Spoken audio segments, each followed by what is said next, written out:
Developing tonight, we are tracking new fallout from an eye-opening look into the inner workings of the Trump campaign. The story comes from Bloomberg Media, and it details how Trump's team is collecting data on the businessman's millions and millions of supporters. Information that Trump can leverage in the future, whether he wins the White House or not. Campaign Chairman Steve Bannon saying, quote, "What he's built is the underlying apparatus for a political movement that's going to propel us to victory on November 8th and dominate Republican politics after that." With Trump's digital director adding to that, saying, quote, "We knew how valuable this would be from the outset. We own the future of the Republican Party."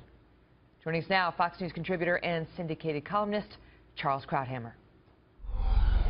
Charles, good to see you. So this is basically a look at what the future of Donald Trump and his supporters is, win or lose. Let's start with win. If he manages to win on November 8th, is republicanism now officially Trumpism?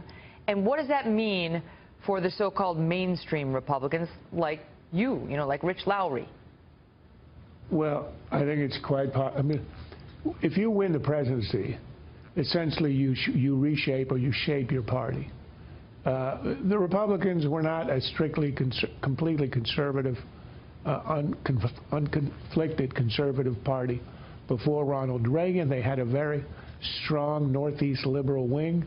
Reagan comes in, and the party's been changed irrevocably. If Donald Trump wins, he's not a conservative. He's a populist.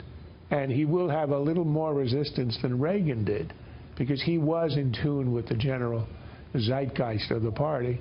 But Trump will dominate. There'll be some resistance from sort of old-style, more Reaganite conservatives. But I think if you're president, especially if you succeed in the presidency, meaning you win re-election or you have strong popular support, like Reagan did, you set down the rules for a few decades. Mm-hmm. And so what if the opposite happens? Trump loses, but he still has so much influence. And this Bloomberg Media article points out that he's spending $100,000 a week on data collection and figuring out who's with him. And they describe the audience that they've built. Disenfranchised new Republicans who are younger, more populist and rural, and also angry, active, and fiercely loyal to Donald Trump. Well, you saw that in the primaries. You see it now. Remember, Trump said I could go down Fifth Avenue and shoot somebody, and I wouldn't lose any supporters. That's essentially what's happened.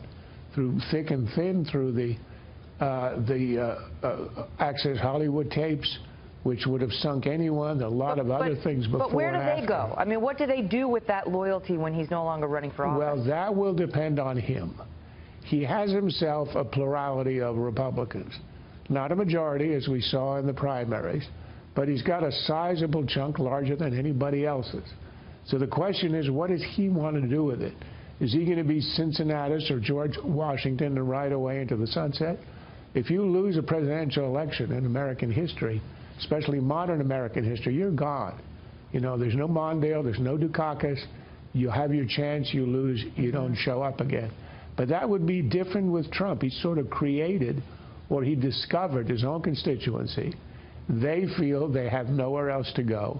If he does not walk away, then he can do a lot with that constituency, particularly, as we saw in the Bloomberg article, if he has the mechanics, if he owns the data, if he has a way to email and to reach all of them. And even if he doesn't, he can simply use Twitter or Facebook. So he can shape it into a movement, either to run again for re-election, to influence the midterm elections, to influence the current politics.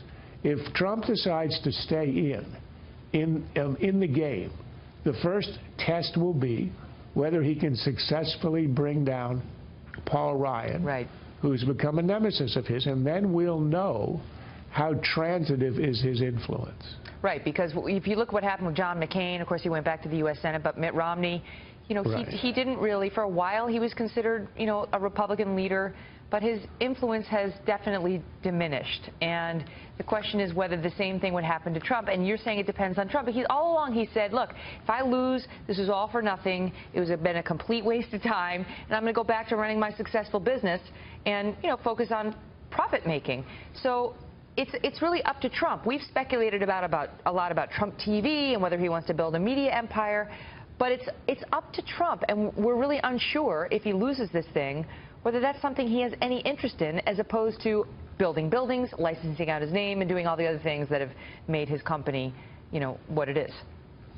But we know one thing from his entire life history. He loves the spotlight. He finds it hard to be away from it. And even though he said at the beginning, if I lose, I'll go back to my old life, I don't think, well, I don't know. He'll decide. But I think it is likely he will want to, he'll be changed, and he will have acquired a powerful instrument, a political instrument. He didn't have that before he ran. And he can use it. He could use it commercially, for example, with a TV station or a TV network or some other use in the media, or he can do it politically, in which case he mobilizes his people to influence elections and perhaps his own later on. It's extremely tempting because he built this essentially on his own and out of nowhere, and he's got a lot of options. He's not the retiring type, you might have noticed.